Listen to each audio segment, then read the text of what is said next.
নমস্কার বন্ধুরা, আপনারা কেমন আছেন? আশা করছি ভালো আছেন। আমাদের চ্যানেলে যদি আপনি প্রথম বা নতুন হয়ে থাকেন তাহলে অবশ্যই চ্যানেলটি সাবস্ক্রাইব করে দিন এবং ভিডিও ভালো লাগলে অবশ্যই লাইক, কমেন্ট এবং শেয়ার করবেন। আজকে আপনাদের সাথে যেই ব্যাপারে আলোচনা করব তা হলো যারা কুম্ভ রাশির জাতক জাতিকা রয়েছেন, আপনাদের কেমন কাটবে এই সপ্তাহ, অর্থাৎ 12ই আগস্ট থেকে 18ই আগস্ট পর্যন্ত আপনাদের কেমন কাটবে সেই ব্যাপারে বলবো। আসুন জেনে নিন। কুম্ভ রাশির জাতক জাতিকাদের জন্য কেতুদেব আপনার চন্দ্র রাশির অষ্টম ঘরে অবস্থান করবে এবং এমন পরিস্থিতিতে এই সময়ে আপনি স্বাস্থ্যের অবনতি দেখে মানসিক চাপ থেকে মুক্তি পেতে সক্ষম হবেন। আপনার পরিবারের কোনো সদস্য এমন পরিস্থিতিতে নিজেকে সুস্থ রাখতে যতটা তাদের সম্ভব তাদের যত্ন নিন এবং তাদের সাথে নিয়মিত যোগ ব্যায়াম করুন। এই সপ্তাহে আপনাকে জমি, রিয়েল এস্টেট বা সাংস্কৃতিক প্রকল্পগুলিতে মনোযোগ দিতে হবে, কারণ এই সময়টি এই স্কিমগুলিতে বিনিয়োগের জন্য একটি খুব ভালো সমন্বয় তৈরি করছে। এই অবস্থায় এই সুযোগগুলিকে হাতছাড়া হতে দেবেন না এবং তাদের পূর্ণ সদ্ব্যবহার করুন। এই সপ্তাহে বাড়িতে হঠাৎ অতিথির আগমন সম্ভব, যার কারণে পারিবারিক পরিবেশে শান্তি বজায় থাকবে। এই সময়ে আপনি বাড়িতে সুস্বাদু খাওয়ার সুযোগ পাবেন এবং আপনি আপনার সন্ধ্যার বেশিরভাগ সময় অতিথিদের সাথে কাটাবেন।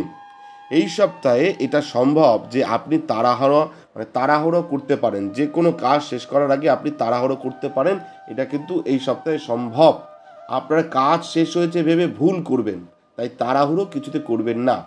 এমন পরিস্থিতিতে যতক্ষণ না আপনি সন্তুষ্ট না হন ততক্ষণ যে সমস্ত কাজ শেষ হয়েছে আপনাকে আপনার নথিগুলো ঊর্ধ্বতন কর্মকর্তাদের দেওয়া এড়াতে হবে, অর্থাৎ পুরো কাজ সম্পূর্ণ করে নিজে সন্তুষ্ট হয়ে তারপরে কিন্তু কাগজপত্র ঊর্ধ্বতন কর্তৃপক্ষকে দেবেন যারা কুম্ভ রাশির জাতক জাতিকা রয়েছে। এর জন্য প্রতিটি নথি পুনরায় পরীক্ষা করার প্রয়োজন। শিক্ষাক্ষেত্রে এই সপ্তাহে আপনার রাশির শিক্ষার্থীরা যে পরীক্ষাগুলির জন্য দীর্ঘদিন ধরে অপেক্ষা করছিলেন সেগুলিতে আরও ভালো ফলাফল করবে, কারণ শুরুতে বেশিরভাগ শিক্ষার্থী পড়াশোনায় আগ্রহী হবে এবং সে কারণে তারা সাফল্য লাভ করবে যারা কুম্ভ রাশির জাতক জাতিকা রয়েছেন।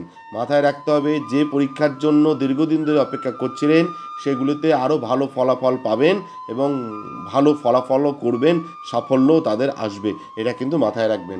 আপনাদের বললাম সার্বিক ফলাফল কুম্ভ রাশির কেমন কাটবে এই সপ্তাহ। ব্যক্তিগত কোনো সমস্যা থাকলে বা ব্যক্তিগত কিছু জানতে চাইলে আমাদের ভিডিওতে দেওয়া ফোন নাম্বারে যোগাযোগ করতে পারেন। ধন্যবাদ, ভালো থাকবেন। জয় শিব শম্ভু। আমাদের ভিডিও আপনাদের কেমন লাগছে? আশা করছি ভালো লাগছে। তাহলে অবশ্যই লাইক করুন, কমেন্ট করুন এবং শেয়ার করুন এবং চ্যানেলটি অবশ্যই সাবস্ক্রাইব করে দিন। ভালো থাকবেন, সুস্থ থাকবেন। ধন্যবাদ এবং সকলে অবশ্যই কমেন্টে লিখবেন জয় শিব শম্ভু, হর হর মহাদেব, ওম নমঃ শিবায়।